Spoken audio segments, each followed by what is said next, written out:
In my previous video, you would have seen the Rube Goldberg device, and now I'm going to talk about a couple different aspects of physics that apply with that device. First off, we had the orange roll down the ramp and hit the balanced upwards Xbox games right here. You would have seen right then and there this first thing, the conservation of momentum as the orange hits the Xbox games.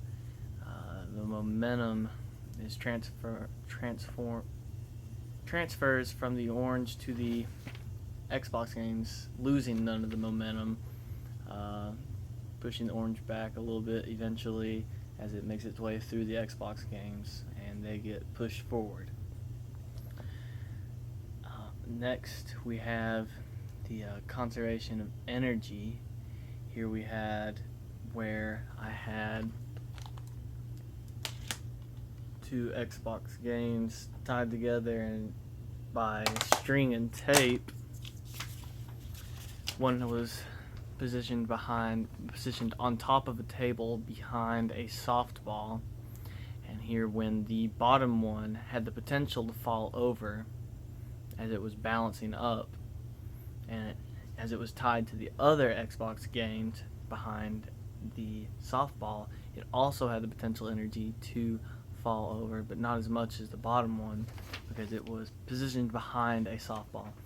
And as the orange rolled down and knocked over all the Xbox games, the one that was tied at the very end then experienced the kinetic energy, which turned its potential energy to fall over and pull the other Xbox game down into kinetic energy.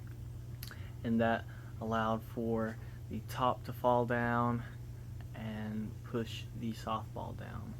Which brings us to Newton's second law.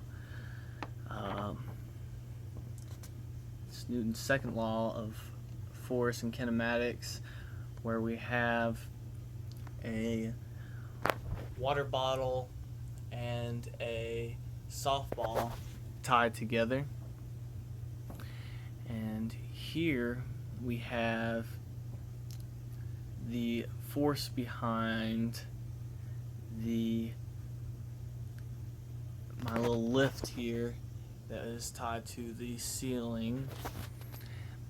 We have the weight of the softball then pulling down the water bottle from the table, acting as both masses together to apply the force to lift up my ramp, which allowed my little Thomas the Toy Train to come down and slide down. And by there we have the acceleration of that train from the force and mass applied by the water bottle and softball. And just to finish up the device, the train engine then pulled this string, as it had a little paper clip attached to it, which pulled this paper clip little chain that I made that allowed for it to be hooked on the end right here. And this did have this train had a stylus attached to it, which allowed for it to run into my phone and take the selfie.